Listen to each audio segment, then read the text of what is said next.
She was just starting. She's just starting her adult life.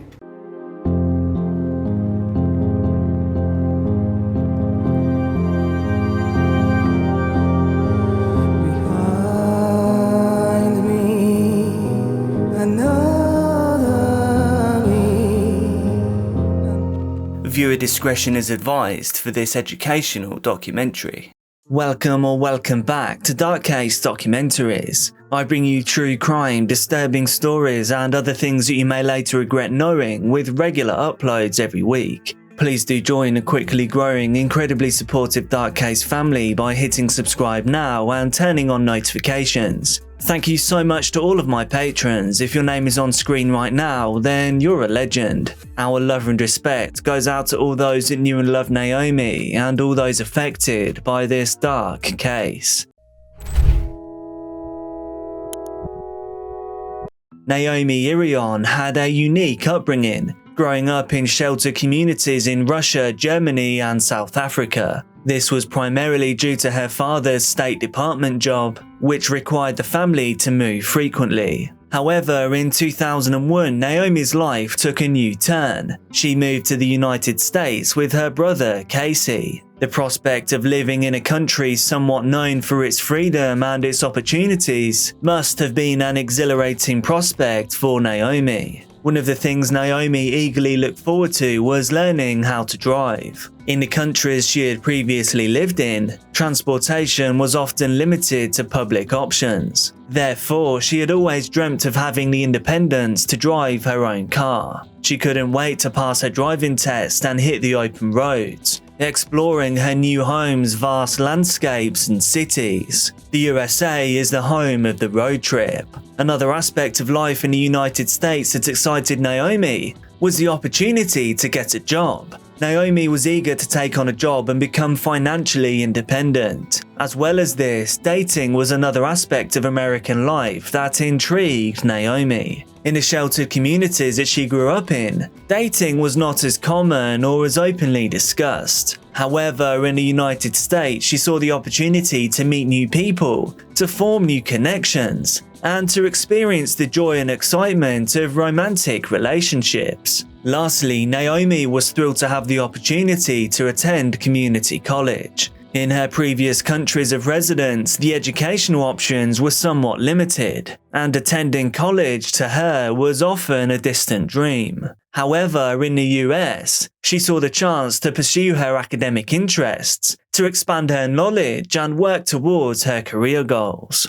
After moving to the States, she chose to settle in Fernley, Nevada. This is located around a 6-hour drive from Las Vegas. Fernley is renowned for being a safe area, a fact that brought great relief to Naomi's family, knowing that she would be living in a secure place.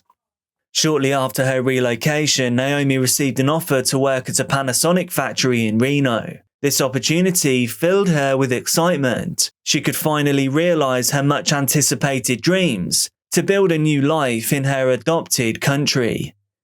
Every day to get to her job at a Panasonic factory, Naomi would drive her car to the nearby Walmart parking lot and then take a shuttle bus to work. Naomi's new job at the Panasonic factory took an unfortunate turn, however. She sadly encountered harassment at work. Realizing the importance of addressing this issue, Naomi decided to bring the matter up to her superiors. By doing so, she made a courageous step towards resolution and, in a small way, justice. Upon receiving Naomi's report, her superiors addressed the complaint internally. But despite this harassment at work, Naomi still tried to live out her American dream. On Saturday, March the 12th, she drove her car to Walmart to wait for the shuttle bus to take her to work. However, Naomi never showed up for work on that day, something which was very much unlike her. When she didn't return home later that night, her family knew something was very, very wrong. The family made numerous attempts to reach out to her, trying to establish contact through text messages and through phone calls. However, all of their efforts went unanswered. Concerned about Naomi's well-being, her family decided to involve the police. The authorities initiated their investigation by visiting the Walmart parking lot. This was the last known location where Naomi had been seen. They were determined to gather any evidence that could shed a light on her whereabouts. And in their pursuit of Naomi, the police obtained security camera footage from the Walmart premises, all in the hopes it could provide a crucial lead or an explanation. Police carefully examined the footage captured in the Walmart parking lot, and what they witnessed left them deeply disturbed.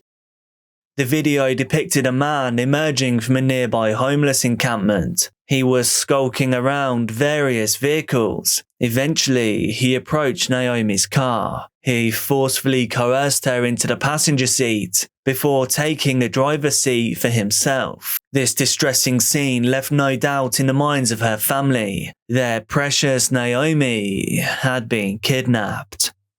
On the Tuesday following Naomi's disappearance, authorities made a significant discovery. Her vehicle was found abandoned in an industrial area in Fernley. Crime scene investigators swiftly arrived and commenced a thorough search of her car. However, they kept the details of their findings away from the media's prying eyes. Whilst they remained tight-lipped about the specifics, authorities did disclose that they uncovered evidence within Naomi's car, evidence that raised suspicions about her sudden disappearance.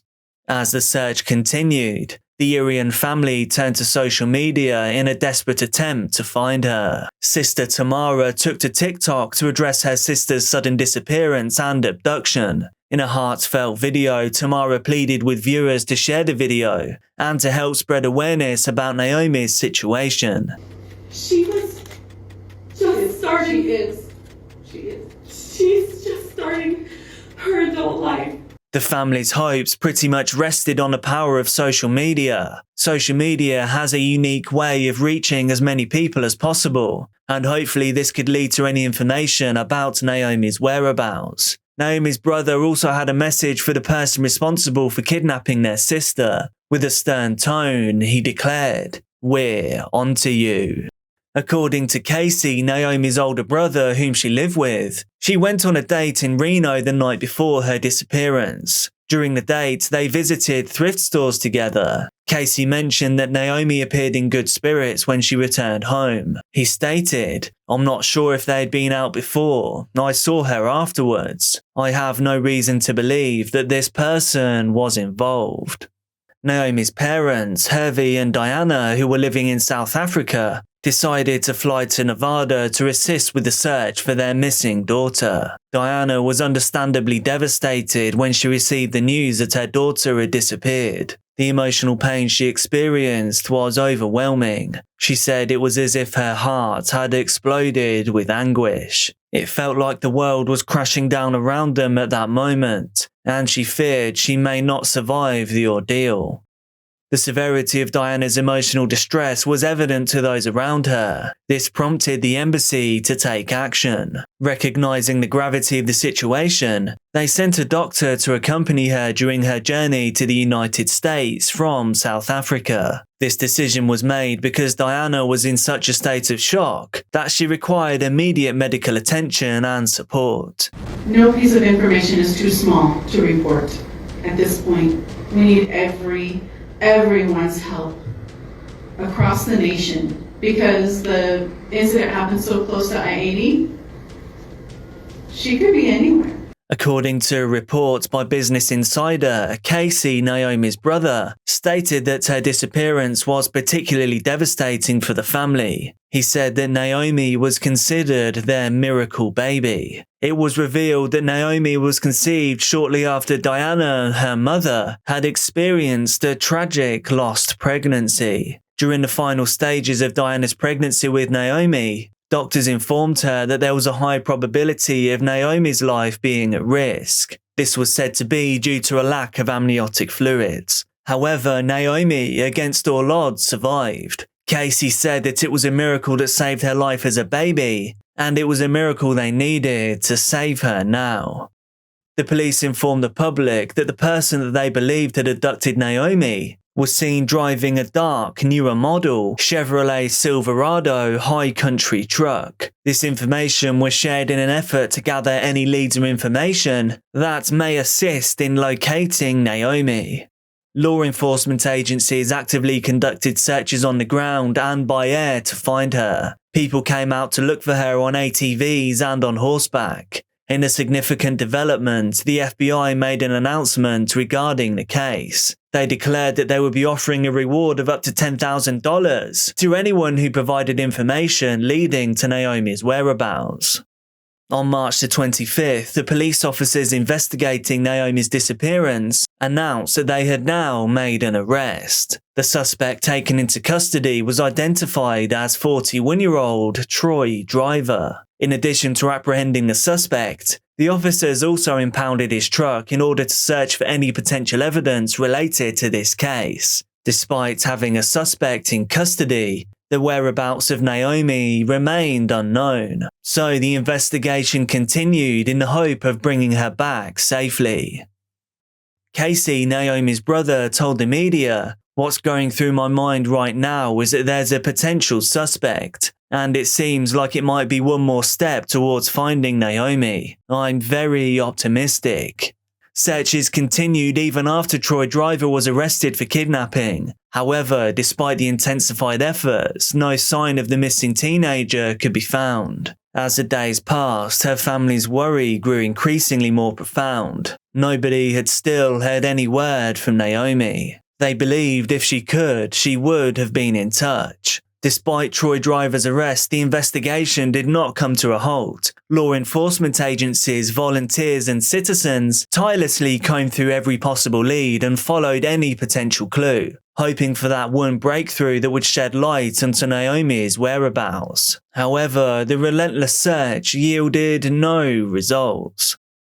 On March the 29th, a tip regarding Naomi led the police to a remote part of the neighbouring town of Churchill County. Tragically, at the scene, they discovered a gravesite and recovered a woman's body. Subsequent DNA tests confirmed that the body belonged to Naomi. As a result, her death was automatically classified as a homicide. Mother Diana expressed that learning about her daughter's demise was the most devastating experience she had ever faced. The unimaginable pain and sorrow that engulfed her upon receiving this tragic news was beyond anything she had ever encountered. As a mother, Diana had always cherished and protected her daughter, hoping to shield her from harm. However, this harsh reality shattered her dreams and left her heartbroken. Sister Tamara shared her anguish and struggles since her sister went missing. She admitted that deep down, she had been preparing herself for the possibility that Naomi may never return home. The constant fear and uncertainty consumed her thoughts, making it impossible for her to find any solace. Tamara confessed that she had shed endless tears, unable to escape the horrifying images that haunted her mind. She was stuck envisioning the worst possible fate for her beloved sister. After Naomi's body was discovered, the police decided to bring additional charges against Troy Driver, the man that was already suspected of kidnapping Naomi. These new charges included murder with the use of a deadly weapon, robbery, burglary, destruction of property, and assault. Due to the severity of these charges, Troy Driver was deemed a significant threat to society. He was subsequently held in custody at the Lyon County Jail. Driver pleaded not guilty in court. However, as he was awaiting trial for Naomi's murder, he ended his own time on this earth whilst in custody in August of 2023. Prison officials revealed that Troy had made 2 previous attempts before finally succeeding on August the 6th. Before his initial attempt, Troy handed a confession letter to his ex-girlfriend. In this letter, he expressed that the guilt was crushing. His ex-girlfriend wasted no time in delivering the letter to law enforcement. During a press conference after Troy Driver's death, the police made a shocking revelation. They announced that Troy's DNA was discovered on Naomi's body, leaving no doubt in their minds about his guilt. According to officials, Troy had a troubling criminal history, a history that began at a very young age, and it involved acts of animal cruelty. Furthermore, it was revealed that Troy had a deep fascination with serial killers. He was known to immerse himself in true crime, constantly listening to podcasts and avidly reading books about notorious murderers. Naomi's family has explicitly expressed their desire for her murderer not to gain fame or notoriety. Instead, they hope people will remember Naomi for the legacy of love that she left behind in this tragic case. Naomi was a remarkable young woman known for her kind and loving nature. She was still at the beginning of her life, a life that began quite miraculously. She was full of aspirations and dreams just waiting to be fulfilled. The potential she possessed was seemingly limitless. Amidst the grief and heartache, it is essential to honour Naomi's memory by focusing on her loving spirit and remembering the impact she had on others. Her family wished for her legacy to be one of compassion and kindness, and the importance of cherishing every moment of life. By taking the time to discuss those that we love and have lost, we can ensure that their spirits live on, inspiring others to embrace their same virtues. What are your thoughts on this case? What do you think could be done to avoid something like this happening again in the future? Please do let me know down in the comments. If you appreciate what I'm doing here, please do remember to hit that like button. Be careful out there, and I'll see you soon.